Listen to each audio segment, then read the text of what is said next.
mul'ata Yohaannis boqonnaa lammaffaa kutaa sadaffaa isaadha. Lakkoofsa 18 irratti maal jedha?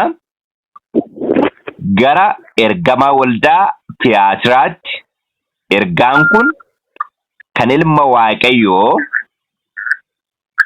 isa ija akka barbadaa ibiddaa qabu, isa miilli isaa akka sibiila diimaa isa boolla ibiddaa keessatti baqfamee ifuu ta'eeti jedhi caafi jedheen.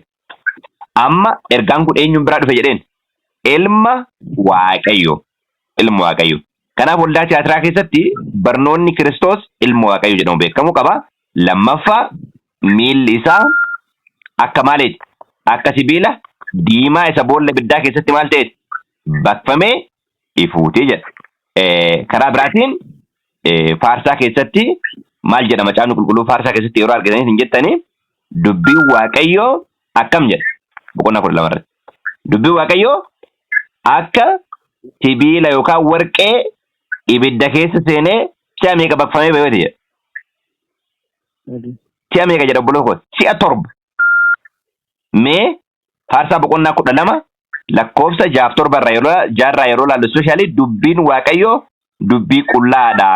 Inni akka meetii iddoo ibiddaatti si'a 7 baqfamee maal ta'eeti jedha? Si'a 7 baqfamee qullaa'eeti jedha. Kanaaf akkasii jedha. Amma miilli dubbii kana yookaan immoo miilli ilma Waaqayyoo akkana jedha. Asirratti immoo dubbiin kun akka baqfamee akka sibiilaatti akka laallameetiin jedhu laalleetiin jenna. Kun immoo maalidha? Dubbii isaa dubbii Waaqa jiraataa akka ta'eetiin jedha. Dubbiin kun immoo karaa inni gara keenya dhufe karaa Yesuus Kiristoos ilma Waaqayyooti. Akkamiin laallee mul'ata irratti bal'inaan laallaa turre. Keessanuu mul'ata boqonnaa tokko irratti yeroo seensarra laallu kun dubbii Waaqayyooti. Karaa ilma isaa karaa Yesuus Kiristoos gara keenyatti kan maal ta'edha jedha? Kan dhufeedha. Kan dhufeedha jedha. Okay. Baay'ee gaariidha. Kanaafi qixa kanaan waldaa Tiyaatiraatiif ergaa kenname ilaalleet hin jenna jechuudha. Waldaa Tiyaatiraatiif ergaa kenname bifa kanaan ilaalleet hin jenna. Amma lakkoofsa 18 irratti seensarra waa'ee Kiristoos bifa kanaan ibsuun isaa gastiqee waldaa Tiyaatiraa kana keessatti yookaan dadhabina isaa yookaan cimina isaa wajjin kan wal qabatu fala dubbii qabudha jechuudha. Okay, baay'ee gaarii. Lakkoofsa 19 irraa ergichi ani hojii kee beeka. Ani hojii kee, jaalala kee, amantii kee, warra kaan gargaaruudhaaf of kennuu kee, obsaan danda'uu kee, hojiin kee inni booddee kanaammoo isa durii irra caaluu isaas maal godheera jedhaan beekeera. Maaltu jira isin fakkaata? Yeroo jaarraa dukkanaa keessatti sirni Phaaphaasummaa amantii to'atee waldeensonni karaa addaatiin kiristaanonni bara sanii yeroo dhiigni isaanii dhangala'u yeroo ajjeefamanii obsaan danda'uun isaanii isaan caalaa maal godhaa ture? Dabalaa ture. Seenaa waldeensotaa dubbataa turte ni beektu yoo ta'e akka bifa nama gargaarsaatti fakkaata. Macaafa qulqulluu hidhatanii macaafa qulqulluu dhossaa namootaaf maal godhaa turan? Namootaaf hiraa turan. As keessatti immoo jaalalli isaanii isaan caalaa maal ta'aa deeme? Dabalaa deeme. Rakkoon dabalaa deeme jechuun ciminni isaanii illee caalaa maal ta'aa deeme?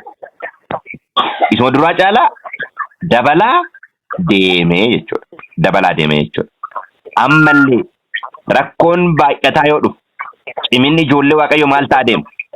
Dabalaa deema. Sababni isaa warqeen ibidda akkuma dabalaa deemuun ciminni isaa maal ta'aa deema? Ciminni isaa maal ta'aa deema obboloota koo? Dabalaa deema jechuudha. Dabalaa deema jechuudha. Kanaaf amma nullee dhugaa keessatti jabaadhaa jedha. Maal jedha macaafni qulqulluun? Namni rakkina keessatti jabaatu inni kan maal ta'edha jedha? Kan eebbifameedha jedha. Kan eebbifameedha jedha. Kanaaf amantiin kennallee qoramee akka laallamu lafa kaa'a. Waldaa Tiyaatiraa keessatti rakkinni bara dukkanaa ispeeshaalii waggaa 1960 isa jedhamu bara 538 jalqabee yeroo jaarraan dukkanaa yookaan immoo sirni Phaaphaasummaa jalqabeerraa rakkoon akka isaan caalaa dabalaa deeme amantiin warra dhugaa iddootti eeganii garuu isaan caalaa maal ta'aa deeme? Dabalaa deeme. Jaalalli isaanii, amantii isaanii, namoota gargaaruu dadhabuu isaanii, obsi isaanii isa duraa caalaa akka dabalaa deeme argina. Lakkoofsa 20 irraa garuu jedha. Garuu dubartitti Eezabel yookaan immoo Elizaabeet jedhamtu. Ishee an raajiidha ofiin jettee barsiiftu. Ishee hojjettoonni koos gara mootummaatti akka jiraatan qalma waaqayyoolii tolfamanii dhiyaate akka nyaataniif wallaalchisaa jirtu. Calluma jettee dhiisuu kee kana sirratti maal godheera jedhaan? Sirratti argeeraa jedhaan. Waldaa Phergamoon keessatti maal ilaallee turre? Nama maal jedhamu ilaallee turre achi keessatti nama tokko. Nama eenyu jedhamu? Antiipaas. Antiipaas. Antiipaasiin kun nama dhuunfaa duun taane jecha antii fi paas yookaan immoo antiipaappaas nama jedhamu malee nama dhuunfaa akka hin taane ilaalaa ture kaleessa jechuudha. Ammallee Elizaabeet gaaf jennu Elizaabeetiin kasiin turte bara mootummaa eenyuti? Akaabiit. Yeroo Eeliyaas jechuudha. Yeroo kana maal goote mooticha? Mooticha dogongorchitee qulqulloota yookaan mootu namoota akka isheen akka mootichi ajjeesu yookaan mootu raajota baay'eellee akka isaan du'an maal godhe jechuudha. Ishee raawwatteedha. Ishee raawwatteedha. Kana jechuun mootichallee gara mootummaatti kan geggeesse ejjituudha jechuudha isheen. Ejjituudha. Inni yaadatte yoo ta'e iyyuu yookaan mootu achiin booddee yeroo mootiin bakka akka bu'ee ishee ajjeesuudhaaf dhufu isheen immoo maal gootee isa edda jedha macaafa qulqulluu irratti. Kuulattee ejjaaf akka nama qophaa'eef jechuudha. Baay'ee ejja jechuun immoo akka hafuuraatti waaqa dhugaa malee waaqa biraa maal gochuu jechuudha. Waaqessu jechuudha. Waaqessu jechuudha. Kun ejjummaa jedhama jechuudha. Kanaafuu bara jaarraa dukkanaa keessatti ifaan ifatti maaltu ture? Waaqa dhugaa malee waaqa biraa waaqessuutu ture jechuudha. Sanbata sobaa waaqa sobaatu addunyaa irratti maal godhe jechuudha? Moo'ee jechuudha. Moo'ee jechuudha. Yeroo sanbanni itti jijjiirame karaa biraatiin immootu walga'iin Niqiyaa jedhamu hin beektu yoo ta'e namoonni baay'een kana hin beektu.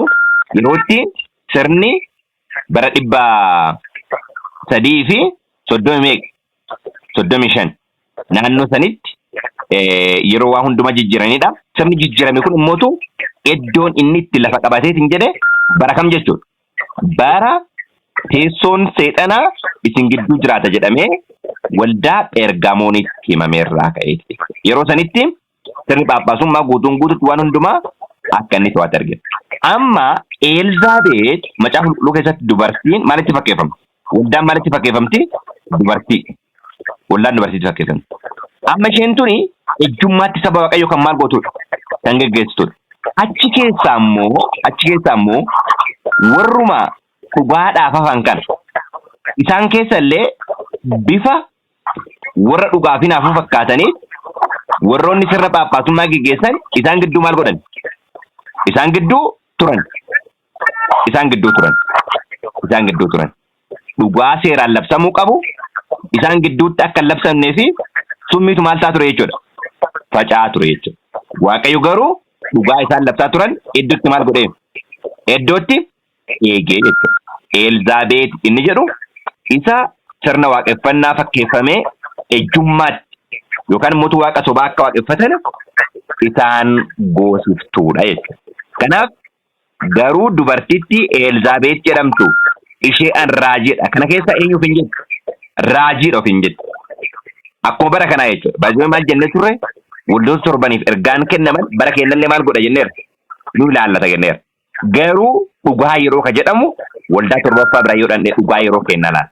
Amma dhugaa yeroo isaaniiti yeroo baay'ee Kiristoos kan ibsamu dhugaa yeroo waldoota torban kanaaf immediately dhugaan yeroo isaanii maal inni jedhu wajjin wal qabatee jechuudha. Kiristoos isa akkas ta'e biraa jedhee waa'ee Kiristoosii kan inni ibsamee hin jiru jechuudha.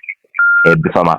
Lakkoofsa 21 callisuu calluma jettee dhiisuu kan kee irratti argeera jedhaan. Ani yaada garaa ishee akka geeddarattuuf yeroo kenneefiin ture. Isheen garuu gaabbitee gara mootummaa isheetti deebi'uu hin barbaanne jedha. Argitanii? Ani garuu maal godheefii ture jedha. Yeroo kenneefii ture. Maal akka gootu? Gara mootummaa isheerraa akka deebitu. Macaafni qulqulluun akkana jedha. Ermiyaas boqonnaa 3 lakkoofsa 3 irraa. Ermiyaas boqonnaa 3 lakkoofsa 3 irraa akkana jedha. Ati ganamootaa ijaan fuune taatee jedha. Yelloonis irraa maal ta'e? waan fagaateef. Bukkaan inni duraan ittifame inni booddees maal hin taane jedha roobni. Waaw! Bukkaan inni duraa maal ta'e? Inni ittifame. Inni booddees maal hin taane? Roobni. Sababni isaa maalidhaaf? Ejjummaa gala mootummaa keetti kan hin qaanofne waan taateef. Amma namoonni yeroo baay'ee bukkaa booddee eeggannaa sagalee kana lallaba iddoo kamittuu dhageettu miti ree? Especially waldaa Adventistii keessatti yeroo baay'ee dhimmi kun maal ta'a? Hin lallabama. Rookee macaafni gudduun immoo akkana jedhaan bukkaan booddeeyyuu maal ta'eera jedhaan ittifameera. Inni lammaffaalee maal hin taane? Hin roobne. Sababni isaati maal taate waan ta'eef? Galamoota ija hin fuune taate waan ta'eef. Ejjaa jirta jechuudha. Karaa biraatiin maal taate jechuudha? Waaqa dhugaa dhiiftee waaqa biraa maal godhaa taate? Waaqa dhugaa dhiiftee waaqa biraa maal godhaa taate obbolo tokko? Waaqeffataa taate. Waaqa dhugaa dhiiftee waaqa biraa waaqeffataa taate. Waaqa dhugaa yoo waaqeffanne bokkaan roobuu danda'a? Hin danda'u. Waaqa dhugaa adda baafnee yoo waaqeffanne hafuuruma fudhannu sanuu adda baafnee hin beeknu waan ta'eef hafuura qulqulluu fudhachuu dandeenya? Hin dandeenyu jechuudha. Hin dandeenyu. Hafuura qulqulluu fudhachuudhaaf isa fudhannu san abbaa nuu kennu maal jennee akka fudhannu beekuun baay'ee murteessaadha. Maal jedha macaafni qulqulluun Luqaas boqonnaa 11:13 irratti 11:10 irraa gad dubbisuu dandeessa. Dhaasniif banamaa kadhadhaa isiniif kennama jedhee ka'eeti 13 irratti isin hamoota taatanii ijoollee keessaniif kennaa gaarii kennuu kan beektan yoo ta'e abbaan keessan inni waaqarraa immoo akkam caalchisee hafuura qulqulluu maal hin godhu jedha. Isiniif hin kennu jedha. Kanaaf hafuura qulqulluu kan nu kennu eenyuuni? Waaqayyo abbaadha. Karaa eenyu nu kenna? Karaa ilma isaa, karaa Yesuus Kiristoos nu kenna. Kanaaf yeroo nu kenna hafuura eenyu jedhama? Hafuura ilma isaa jedhama. Hafuura ilma isaa. Kanaaf hafuura qulqulluun hafuura eenyu jenna karaa biraatiin? Hafuura Yesuusiiti jedha. Kana kan nu eeggataa jirru jechuudha. Kanaaf galamoota ija hin fuune kan saalfanne jechuudha. Yooma dhugaallee itti himan, yooma waaqa dhugaallee itti himan nama fudhachuudhaan maal hin taane jechuudha. Qophaa'aa hin taane jechuudha. Lakkoofsa 21 irratti ani yaada garaa kee akka geeddarattuuf yeroo kenneefii ture. Isheen garuu gaabbitee gala mootummaa isheetti deebi'uu hin barbaanne jedha. Gala mootummaa jechuun waaqa dhugaa kan hin taane waaqeffachuufiitti maal ta'uu hin barbaanne? Deebi'uu hin barbaanne jedha. Egasiin deebi'uu hin barbaanne itti aanee kan jiru maal inni jechuudha? Adaba jechuudha. 21 irraa immoo maal jedha adaba? Kunoo ani akka isheen dhukkubsattee sireerra ciiftu nan godha. Warra ishee wajjin ejjan immoo gaabbiin hojii ishee irraa yoo deebi'uu dhabaatan gaabbanii hojii ishee irraa deebi'uu dhabaatan rakkina guddaa keessa isaan maal godha jedha? Isaan buusa. Amma warra ishee wajjin ejjan illee hojii kanarraa maal godhuu qaban? Deebi'uu qaban. Warra ishee wajjin ejjan jechuun waaqa dhugaa warri waaqeffataa turan yookaan immoo karaa dhugaarra jirra warra jedhan deebi'anii waaqa sii waaqeffachuu yoo jalqaban ishee wajjin yoo walii galan isaan illee amma karaa irraa isaaniirraa maal gochuu qaban? Deebi'uu qaban. Gaabbaniirraa deebi'uu qaban. Yoo hin taane rakkina keessa isaan maal godha jedha? Isaan buusaa jedha. Rakkinni immoo keessa buusuun dura maal jennee ture? Miila isaatti ejjisaa akka barbaadaa ibiddaati. Waa'ee Kiristoosii waldaa teatara yeroo jechuudha. Miilli isaa immoo akka sibiila diimaa isa boolla ibiddaa keessatti buufamee ifuu ta'eeti jedha. Okay, 21-23 irratti ijoollee ishees dachaan maal godha? Nan ajjeesa. Kanaafuma dubartittiin kun maal qabdi jechuudha? Ijoollee qabdi jechuudha. Mul'ata biraan baanaa garuu mul'ata boqonnaa 17 lakkoofsa 5 irraa yaada akkana jira. 17 irratti maqaa dhokataa Baabiloon gudditti haadha ejjitootaa fi wanta ciggaasisaa biyya lafaa jedhu tokko immoo adda ishee irratti maal godhee ture jedha? Adda ishee irratti caafamee ture jedha. Haadha eenyu? Haadha ejjitootaa. Isheen illee maali? Ejjituu akka isheen taate argineerra ijoollee qabdi jechuudha. Ijoollee jechuun doktoriin isheen deemtuun warra maal godhan? Warra deeman. Yaada ishee wajjin warra maal godhan? Namoota walii galan. Kanaaf ijoollee ishees dachaan maal godha? Nan ajjeesa. Kanaanis waldoonni kiristaanaa hundinuu inni yaada namaa fi garaa namaa fonqolchu ana ta'uusaa beekuuf jiru jedha. Inni yaada namaaf garaa namaa fonqolchu eenyuun akka ta'e ana akka ta'e beekuuf jiru jedha. Ani immoo tokkoon keessan akka hojii isaaniitti kennuufan jira jedha. Kanaaf namni hundinuu akkuma hojii isaatti kennamu akka jedhamu keessa dubbiin guddaan eenyuu waaqessaa gala mootummaatti jira moo hin jiru ka jedhudha. Inni yaadattoo ta'e mul'ata boqonnaa 14 keessatti yoo biraan baana waan ta'eef. Isaan kunniin dubartii wajjin kan maal taanedha jedha. Kuma dubbii tokkoof ta'an yeroo maqaa dhabu. Dubartoota wajjin kan hin ejjin qeerrota dura jechuun warra dhugaa iddootti eeganiin. Karaa biraatiin Maatewos boqonnaa 25 irratti dubartoota 10 yeroo dha'u dubartoota maal jedhaa jiratti? Dubartoota 10 kan hin ejjine jechuudha. Virgin jedha Ingiliffaan. Duudaa. Dubartoota duudaa. Kan maal hin taane jechuudha. Ejjummaatti hin kennamne jechuudha. Kanaafi as keessatti keessattuu waldaa tiyaatiraa kana keessatti yeroo itti dogongorri hamminaan gara kilaamaksis ol guddate yeroo ta'u as keessatti affeerraan gara dhugaatti akka deebaniif isaaniif dhiyaate fudhatamuu fi fudhatamuu dhabuu irratti kan hundaa'een murteen kennama jechuudha.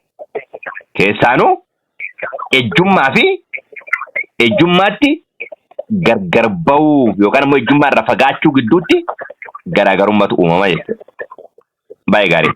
24 irratti tiyaatiraa keessa warri hafan immoo barsiisa kanatti warri hin qabamin isa warri kaan dhoksaa seexanaa isa gadi dhoksaa seexanaa isa gadi fagoodha jedhanii warri hin barin ba'aa kan biraa isaan irra kaa'u isin irra kaa'u isiniin nan jedha. As keessatti ingidii icciitaa dubbiin jedhu kan inni guddachuu jalqabe jechuudha. Ilaala. Lakkoofsa 24 rogatti ilaalame afaan hundaanuu. Tiyaatiraa keessaa warri haftan immoo as keessatti warra maal ta'anidha? Haftuu jechuudha. Waldaa Efesoon irraa jalqabee haftuutu hafaa deeme jechuudha. Tiyaatiraa keessaa warri hafan immoo barsiisa kanatti warri hin qabamin isa warri kaan dhoksaa seexanaa isa gadi fagoodha.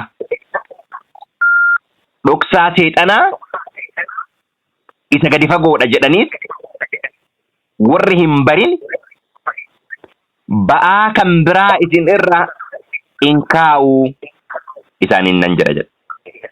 Dhoksaan seexanaa maalidha jedhanii ba'aa kaa'u gadi fagoodha. Kana jechuun beekuu hin danda'amu. Akka waan bakka daangaa wayiitti godhuu hin dandeenyetti godhanii ba'aa biraa isin irra maal gochuu barbaadu? Kaa'uu barbaadu. Amaariffaan akkana jedha lakkoofsi 24. Amaariffaan akkana jedha 24. ዳሩ ግን ይህን ትምህርት ለማትይዙ ሁሉ የሰይጣንን ጥልቅ ነገር እነርሱ እንደሚሉት ለመታወቅ ለናንተ በቲያትሮን ለቀራችሁት እላለሁ ሌላ ሸክም አልጭንባችሁም። ኦኬ እንግሊዝ ፈላላ መለ ደደም ያፉር but unto you I say and unto the rest in theatre isinis warra hafani theatre keessa jiratani as many as I have not this doctrine and which have not known the depths of Satan as they speak I will put unto you none other burden. Baabralle sinirra maalin godhu jedha isinirra inkaaw sababni isaa akkuma deddeebiin fira dubbisaa turre tiyaatiraa keessaa warri hafan immoo barsiisa kanatti warri hin qabamin isa warri kaan dhoksaa seexanaati gadi fagoodha jedhanis warra hin barin ba'aa kan biraa isinirra inkaaw isiniin nan jedha isa qabdan garuu hamma dhufutti jabeessaa maal godhaa jedha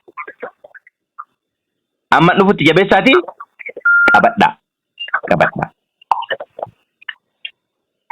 qabadha dhugaa irra dhaabattan irratti jabeessaa qabadhaan ni jedhu kun yeroo hundumaa maal godhaa jechuudha. Ilaala yeroo hundumaa xiyyeeffannaa kanaaf kennu akka qabaniitiin jedhan wallatti asirraatiif hima jechuudha. Sababni isaa dogongora guddaan achi keessa jira waan ta'eef. Okay, lakkoofsa 26. Nama mo'uuf isa hojii koo amma dhumaatti eeggatee hojjetuufis saba hin amanne baay'ee irratti aboo maal godhaaf jedha. Aboo nan kennaaf. Maal jedhee ture yeroo tokko yaadatte yoo ta'e Phexros. Nu waan hundumaa dhiifnee si faana maal goone jedheen. Waan hundumaa dhiifnee si duukaa deemne. Fakkeenya Wangeelii Yohaannis boqonnaa 16:33 maal jedha anatti qabamtanii akka nagaa qabaattaniif an kana hundumaa isinitti himne. Biyya lafaatti rakkina qabdu garuu jabaadhaan biyya lafaa moo'eeraa isinillee maal gootu? Himmootu jedha. Moo'eeraa isinis himmootu jedha. Kanaaf maal jedhe Phexros nu hundumaa dhiifnee si duukaa buune jennaani nuuf maaltu mara jennaan isin immoo teessoo irra teettanii saba Israa'elii 12 irratti iyyuu maal gootu jedheen hin faraddu hin murteessitu jedheen jechuudha. Kanaaf mul'ata boqonnaa 3:21 biraa yoo baane ilaalla inni moo ana wajjin teessoo korataa jedhee yeroo dubbatu jechuudha. Kanaaf nama moo'uuf yeroo jedhamu jechiin moo'u jedhu kan inni dhufu yoo rakkinni maal ta'edha yoo qorumsi yoo rakkinni jiraateedha.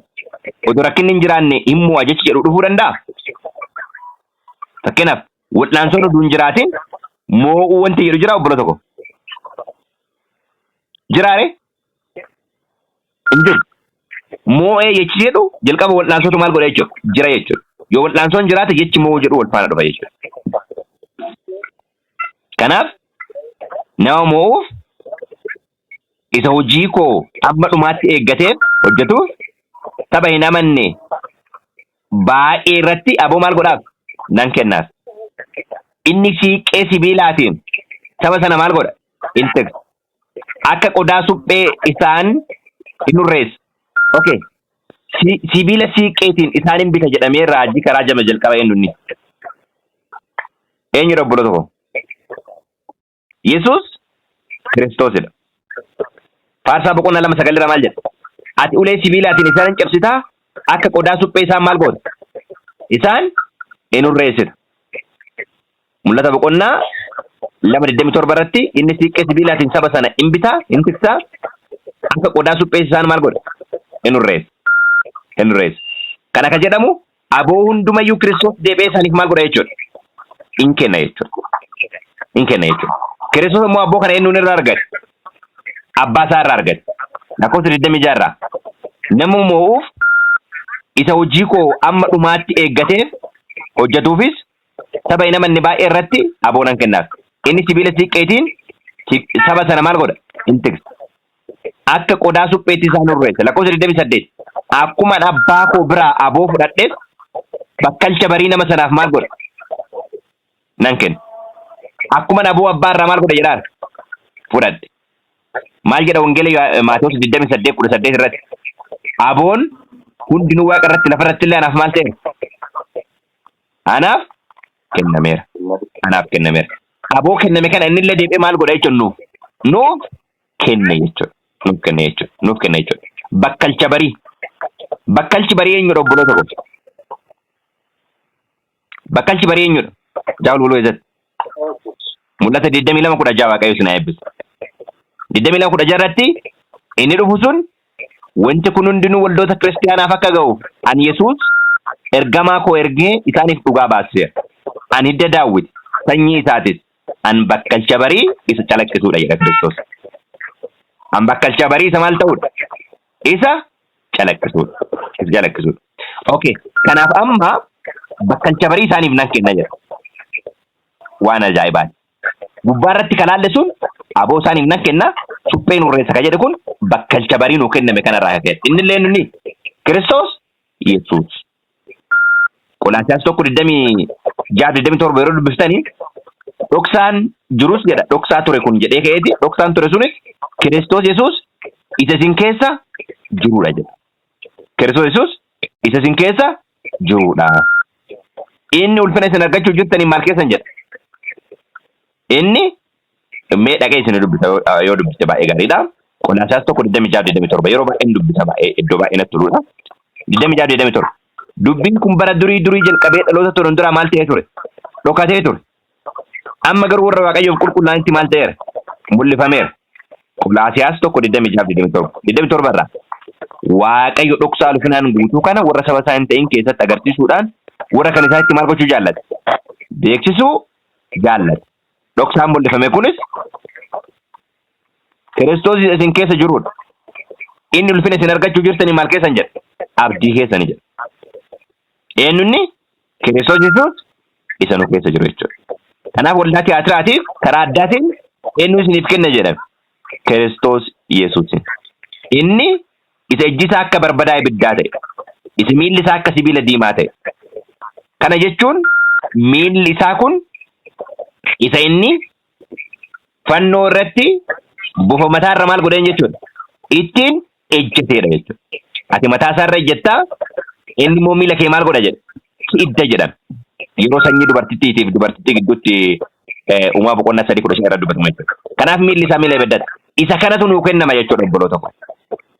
Isa kanatu nuuf kennama. Humna maalii? Humna moo'insaa. Humna moo'insaa. Sababni isaa teessoon seexana waldaa ergamuun jidduu jira jenneerra.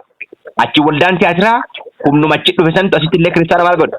Rakkisa. Gidduu kanatti garuu warra amanamaniif akka mo'aniif akka bakkalchi barii yookaan immoo Kiristoos inni waldaa tiyaatiraa keessatti seensara ibsame kun akka nuu kennamudha jechuudha.